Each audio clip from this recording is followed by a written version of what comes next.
Hello friends. So today we will see another module 5 concept, that is protection. The processes in an operating system must be protected from one another's activities.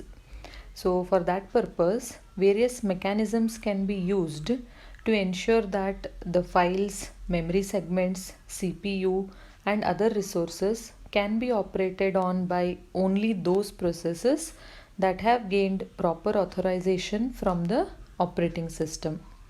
So, protection refers to a mechanism for controlling the access of programs, processes, or users to the resources which are defined by the computer system.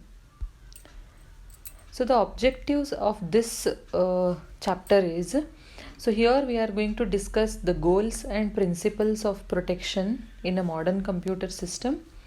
We will explain how protection domains combined with an access matrix are used to specify the resources and a process may access, and examine capability and language based protection systems. So first we will concentrate on goals of protection, or we'll just discuss why do we need protection here. As computer systems have become more sophisticated and pervasive in their applications, the need to protect their integrity has also grown.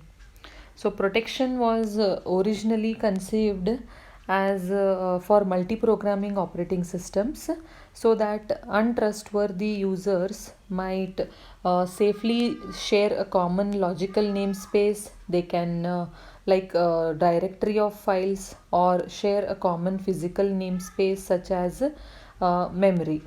So here modern protection concepts have evolved to increase the reliability of any complex system that makes use of shared resources.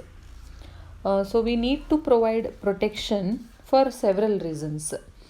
The most obvious one is the need to prevent mischievous or intervention of an access restriction by a user.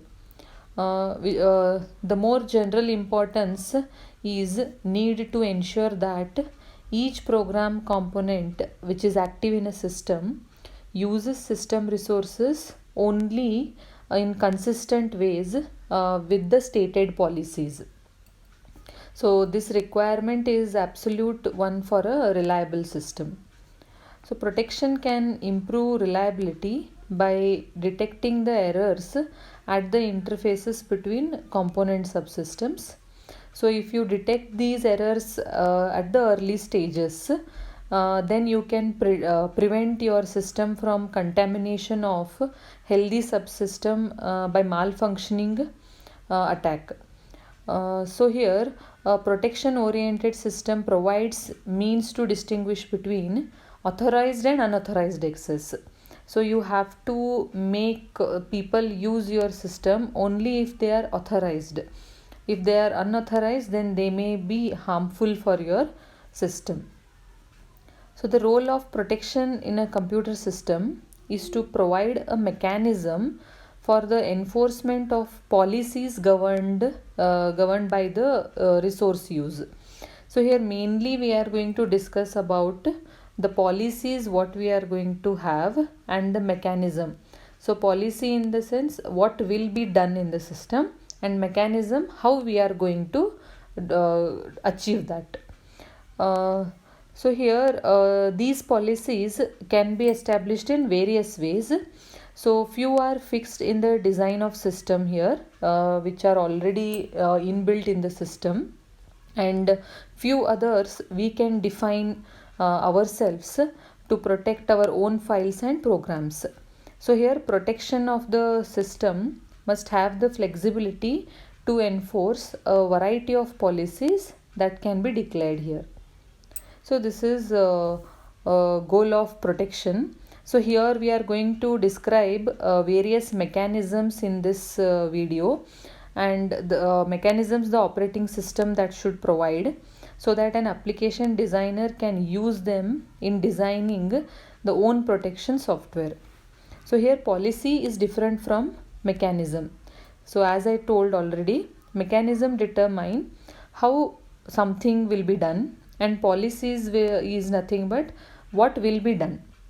So the separation of policy and mechanism is important for flexibility. Policies are likely to change from place to place or from time to time, but the mechanisms may not change. We may use the fixed mechanisms here.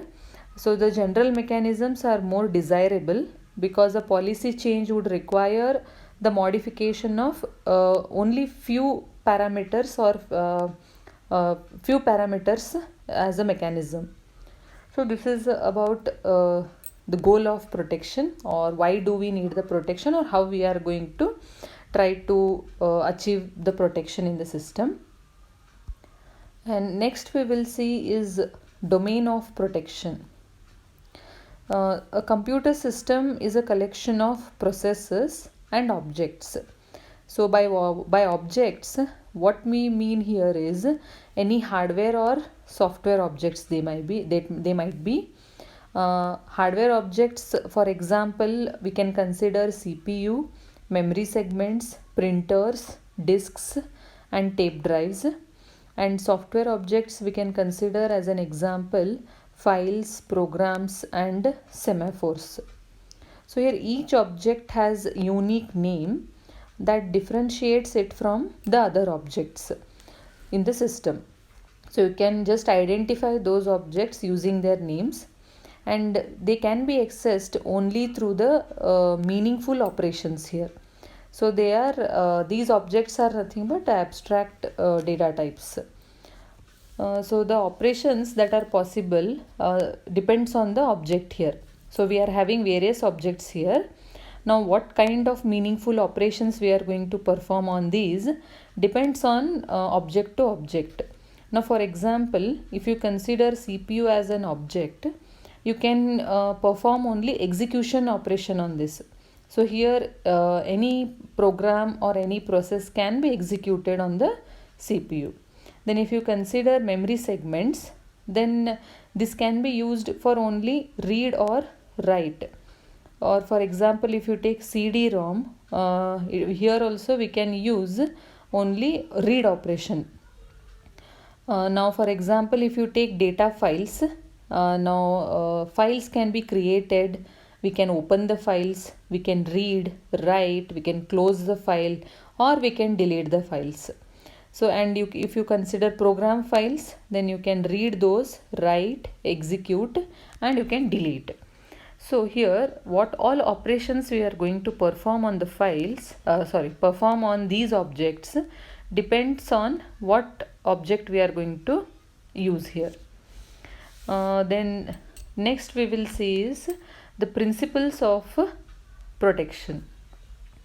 So a process should be allowed to access only those resources for which it has authorization. If it is unauthorized, then you should not allow to access the resources. So at any time, a process should be able to access only those resources that it currently requires to complete its task. So the second requirement, this was the first requirement. Now the second requirement we have here is, we can call it as also a need to know principle here, which is useful in limiting the amount of damage on the processes. Now for example, if a process is using some file, then that cannot damage that particular file. Now for example, we'll consider that we are having a process P and we are having procedure A. So here process P is trying to invoke procedure A. So the procedure should be allowed to access only its own variables and formal parameters passed to it. So it should not be able to access all the variables of the process P. Right. So it can access only the parameters which are passed to it and whatever variables it is having with it. Now whatever process has declared some variable, here procedure A should not be allowed to access those variables. So similarly, if you consider the case where process P invokes the compiler, to compile a particular file. Now we also use many times compiler to compile our programs. So here the compiler should not be able to access any other files. So whatever file you have given as the input to the compiler, it should be able to access only that file or any file if you have linked with your program. But it should not be able to access the other files which you have saved in your system. So this is nothing but the need to know principle. So here we are going to use the need to know principle. Next we will see is domain structure. So here the process operates within the protection domain. So here that specifies the resources that the process may access.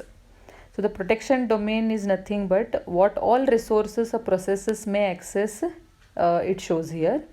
So here each domain defines some set of objects and the types of operations that may be invoked on those objects.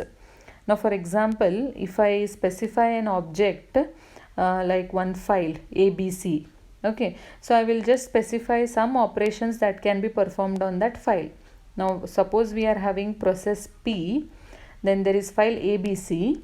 Me as a owner, I'll just specify few access rights. Now for example, that process P can only read and execute that file. It cannot write anything into the file. That is nothing but the permissions what you are going, or the type of operation what you are defining for that particular file for a particular process. So the ability to execute an operation on an object is an access right. So now what all access rights I am giving to that process, right? So here this is called as access right. A domain is a collection of access rights, each of which is an ordered pair. Now as you can see on the slide, a domain is collection of many access rights here, and they are mentioned in an mentioned with the pair. You can see in an angular brackets, they are mentioned in an angular brackets specifying the object name, comma, you are having the rights set. Now what kind of access rights you are going to give for that particular object. For example, if you consider domain as a D which has a access right, for example if you have file ABC, then you are going to give some access rights as read and write.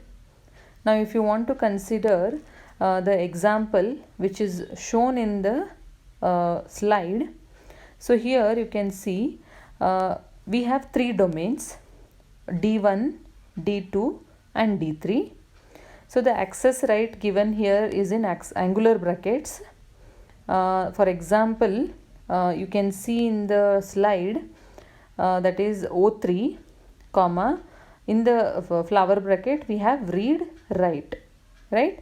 So here in this the domain D1 is going to have the access right on object 3 only for reading and writing purpose. Same with O1 with read and write, and with O2 you have only for the permission to execute that file. So here the access right you can consider in the next figure you have there O4 comma print, which is shared by both D2 and D3 here. So here this implies that the process which is executing in either of these two domains can print the object 4. If the process is executing in D1, then it can operate with O1, O2 and O3 for read, write and execute. So what all permissions we have given there. Now if the process is working with D2 and D3, so it can use these rights that is common. So here object 4 rights are given common for these two domains. So here a process must be executing in domain D1 to read and write object O1. On the other hand, only process in domain D3 may execute O1. Now you can see the difference. In domain D1, if you consider the object O1, the process can read and write. Here in D3, the process can just execute that particular object. So it can perform only that operation here. So this is a general domain structure. We'll consider examples here. That is, we'll consider an example for domain implementation. So here we are going to consider two examples. So the first one we will see is with Unix. So here in the Unix operating system, a domain is associated with the user. Now if you are switching the domain, or you are changing the domain, the user that means you are changing the user identification here temporarily, then this change is achieved through the file system. So how you are going to change this? Now for example, as you all know, the file is having the owner, right? So an owner identification and the domain bit. So here it is known as setuid bit. So the owner identification, that is owner ID, and domain bit, it is known as setuid bit, are associated with each file. So each file is going to have some ID, and that means that owner ID, and it is also having a domain bit which is called as setuid here, and it is associated with each of the file. So when a user, now for example we'll consider we are having one user with user ID A. He starts executing a file which is owned by B, whose associated domain bit is off. Now here you can specify this domain bit as on or off state. So here first we will consider the state as off. So the user ID of the process will be set to A. You are not going to perform any change in the user ID here. Yes, now user ID is A and the owner ID is B, and the domain bit is off here. So the user ID of the process will be set to A. Now when the setuid bit is on, the user ID is set to that of the owner ID. Now for example, now user ID was A, it will be set to B here. So here when the process exits, this temporary user ID change will end here. Now for example, temporarily you are changing the user ID here to the owner ID. Now whatever this mechanism which is used with the privileged facility which is to be made available to the general user population. Now for example, it might be important to allow users to access a network without letting them write their own networking programs. Now in such case what happens is, on this Unix system, the setuid bit on a networking program would be set for the normal user, which causes the user ID to change here when the program is in running stage. So the user ID would change to that of a user with network access privilege, and user can perform any of the operations on this as a root here. So it may affect the original file. So here it is not that safe to use this mechanism. Why? Because we can allow the user ID to change to the owner ID here. So it could not be that safe here. So we have many other approach also, but that is not related to the Unix. So this is an example for domain implementation which is using Unix or a Unix operating system. And next one we have here is the domain implementation on Multics system. So here it is called as a mainframe time sharing system. So here in this Multics system, the protection domains are organized in hierarchically, that is in ring structure. As you can see in the figure, the domains, each domain are organized in ring. So you can see ring 0, ring 1 till ring n-1. So each of these represent separate domains here. So each ring corresponds to single domain. Now for example, you are having rings numbered from 0 to n-1 here. Now for example, we will consider we are having domain di and dj, and here if j is less than a, you can see in the slide, if j is less than a, then we say that di is a subset of dj. Now here you are having ring 0 and ring 1. Now you can see 0 is less than 1, so that outer ring will be a subset of the inner ring. Okay, this is nothing but the meaning of this. So that is, here a process executing in domain dj has more privileges than process executing in domain di. Now for example, if you consider ring 0 will have more privileges here as compared with the ring 1, and as compared with the ring 2, and ring 2 as compared with the ring 3, right? So you can consider the ring 0 as here root. So a process has more privilege, the process which is executing in domain D0 will have the most privileges here as compared with the outer rings. So if you have only 2 rings here, as you can see in the figure, we are having many rings existing here. Now if you have only 2 rings, then it will be executing in either domain 0 or domain 1. So here the domain 0 corresponds to the monitor here, and domain D1 corresponds to the user mode. So here, as you can understand, the monitor will be having the more privileges as compared to the user, right? So here the Multics has this segmented address space. So here each segment will be a file. So each segment is associated with one of these rings. Then this description, in this segment description, includes an entry which identifies the ring number, and in addition it includes 3 access bits to control reading, writing and execution operations on these. Okay, so here now for example, with each process the current ring number counter is associated, identifying that which ring is in execution currently. So when a process is executing, for example, if you consider when a process is executing in ring I, it cannot access a segment associated with ring J. Now for example, if you have ring 0 and ring 1, if you have one process executing in ring 1, it cannot access any of the segments which are with ring 0. Yes, but it can access the segments which are in ring 2, ring 3 and further, but it cannot access the segments which are in ring 0. Okay, so what we understand here? So here we understood that we are having more privileges with the inner ring as compared with the outer rings here.